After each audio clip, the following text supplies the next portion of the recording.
ಓಂ ಶ್ರೀ ದುರ್ಗಾಯ ನಮಃ. ಇವಾಗಿನ ವಿಚಾರ, ಯಾವ ದೇವರು ಬೇಗ ಸಿದ್ಧಿ ಕೊಡ್ತಾರೆ ಅನ್ನೋದನ್ನು ನಾನು ನಿಮಗೆ ತಿಳಿಸ್ಕೊಡ್ತೇನೆ. ಬೇಗ ಸಿದ್ಧಿ ಕೊಡ್ತಾರೆ, ಹಾಗೆ ಬೇಗ ಜೀವನದಲ್ಲಿ ನೆಮ್ಮದಿ ಕೊಡ್ತಾರೆ, ಹಾಗೆ ಬೇಗ ಜೀವನದಲ್ಲಿ ನಮ್ಮ ಆಸೆ ಕನಸುಗಳನ್ನು ಯಾವ ದೇವರು ನೆರವೇರಿಸ್ತಾರೆ ಅನ್ನೋದನ್ನು ನಿಮಗೆ ಈ ವಿಡಿಯೋದಲ್ಲಿ ತಿಳಿಸ್ಕೊಡ್ತಾನೆ. ಹೌದು, ತುಂಬ ಜನ ಕೇಳಿದ್ರಿ, ನಾನು ನಿಮ್ಮ ಫಾಲೋವರ್ಸ್ ಇದ್ದೀನಿ, ನನಗೆ ಒಂದು ಪವರ್ಫುಲ್ ಮಂತ್ರ ಹೇಳಿ ಅಂತ. ವೀಕ್ಷಕರೇ, ಓಂ ಶ್ರೀ ದುರ್ಗಾಯ ನಮಃ ಇದು ತುಂಬ ಅಂದರೆ ತುಂಬಾ ಪವರ್ಫುಲ್ ಮಂತ್ರ.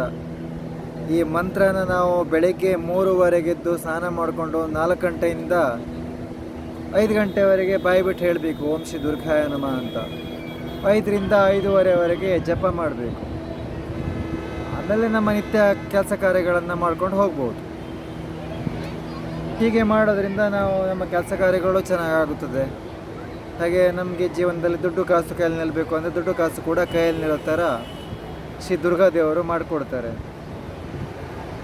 ಹಾಗೆ ಹೆಚ್ಚಿನ ರೀತಿಯ ಸಿದ್ಧಿ ಮಾಡಬೇಕಂದ್ರೂ ನಾವು ಇದೇ ಮಂತ್ರವನ್ನು ಜಪ ನಿರಂತರ ಮಾಡ್ಕೊಂಡು ಹೋಗ್ಬಿಟ್ರೆ ನಮಗೆ ಸಿದ್ಧಿ ಕೂಡ ಸಿಗುತ್ತಾ ಹೋಗುತ್ತದೆ. ಅರ್ಥ ಆಯಿತು? ಹಾಗೆ ಆಹಾರ ಪದ್ಧತಿ, ಸಂಚಾರ, ದೇವರ ದರ್ಶನ ಇದೆಲ್ಲವೂ ಕೂಡ ಇರುತ್ತದೆ. ನೀವು ನಮ್ಮ ಎಲ್ಲ ವೀಡಿಯೋಸ್ಗಳನ್ನು ಒಂದು ಸಲ ನೋಡ್ಕೊಂಬನ್ನಿ. ನಮ್ಮ ಯೂಟ್ಯೂಬಲ್ಲಿರುವಂಥ ಎಲ್ಲ ವೀಡಿಯೋಸ್ಗಳನ್ನು ನೀವು ಒಂದು ಸಲ ಚೆಕ್ ಮಾಡಿಕೊಂಡ್ರೆ, ಎಲ್ಲ ತಿಳ್ಕೊಂಡ್ರೆ, ನಿಮಗೆ ಆಗಿರುವಂತಹ ಅನುಭವಕ್ಕೆ, ಇಷ್ಟು ದಿನ ನಿಮಗೆ ದೇವರು ಕೊಟ್ಟಂತಹ ವಿಚಾರಗಳನ್ನು, ನಿಮಗೆ ಕೆಲವು ವಿಚಾರಗಳನ್ನು ತಿಳಿಸಿದಾರಲ್ಲೋ ದೇವರು, ಆ ವಿಚಾರಕ್ಕೆ ಮತ್ತು ನಾವು ಮಾತಾಡಿರುವಂಥ ವಿಚಾರಕ್ಕೆ, ನಾವು ತಿಳಿಸಿರುವಂಥ ವಿಚಾರಕ್ಕೆ ಸಂಬಂಧ ಇದೆಯಾ, ಮ್ಯಾಚ್ ಆಗುತ್ತಾ ಹೇಗೆ ಅಂತ ನೋಡಿ. ಆಗ ನಮಗೆ ಎಷ್ಟರ ಮಟ್ಟಿಗೆ ಸಿದ್ಧಿಯಾಗಿದೆ ಅಂತ ತಿಳ್ಕೊಳ್ಬೋದು, ಹಾಗೆ ಎಷ್ಟರ ಮಟ್ಟಿಗೆ ಒಳ್ಳೆಯದಾಗ್ತಾಯಿದೆ ಅಂತ ತಿಳ್ಕೊಳ್ಬೋದು. ಅರ್ಥ ಆಯ್ತಾ? ಇವತ್ತಿಂದನೇ ಶುರು ಮಾಡಿ ಓಂ ಶ್ರೀ ದುರ್ಗಾಯ ನಮಃ.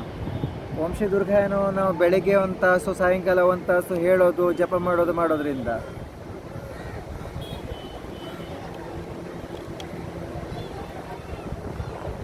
ಮಕ್ಕಳ ವಿದ್ಯಾಭ್ಯಾಸ ಚೆನ್ನಾಗಾಗೋದಂದರೆ ಮಕ್ಕಳ ವಿದ್ಯಾಭ್ಯಾಸ ಚೆನ್ನಾಗಾಗೋ ಥರ ಮಾಡ್ಕೋಬೋದು.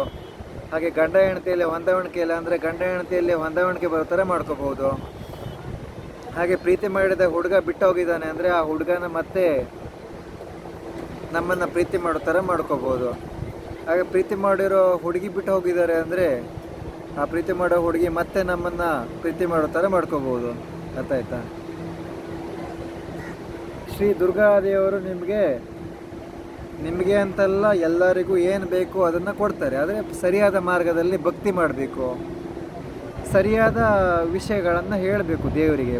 ಜಪ ಮಾಡಾದಮೇಲೆ ಅಥವಾ ಓಂ ಶ್ರೀ ದುರ್ಗಾಯನ ನೀವು ಬಾಯಿಂದ ಹೇಳಿ ಮುಗಿದಾದಮೇಲೆ ಕೇಳ್ಕೋಬೇಕು, ದೇವರೇ ನನಗೆ ಈ ಥರ ಕೆಲಸ ಆಗಬೇಕು, ಹೀಗಾಗಬೇಕು ಅಂತ.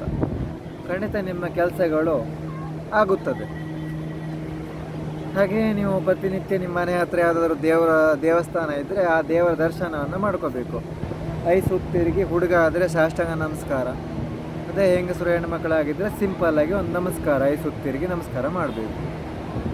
ಇದರಿಂದ ನಾವು ಸಾಕಷ್ಟು ಲಾಭಗಳನ್ನು ಪಡ್ಕೊಳ್ಳೋದರ ಜೊತೆ ನಮ್ಮ ಆಸೆ ಕನಸೆ ಗುರಿಗಳನ್ನು ಮುಟ್ಬೋದು ಅಂತ ಹೇಳ್ತಾ ವಿಡಿಯೋನ ಮುಗಿಸ್ತೇನೆ. ಓಂ ಶ್ರೀ ದುರ್ಗಾಯ ನಮಃ.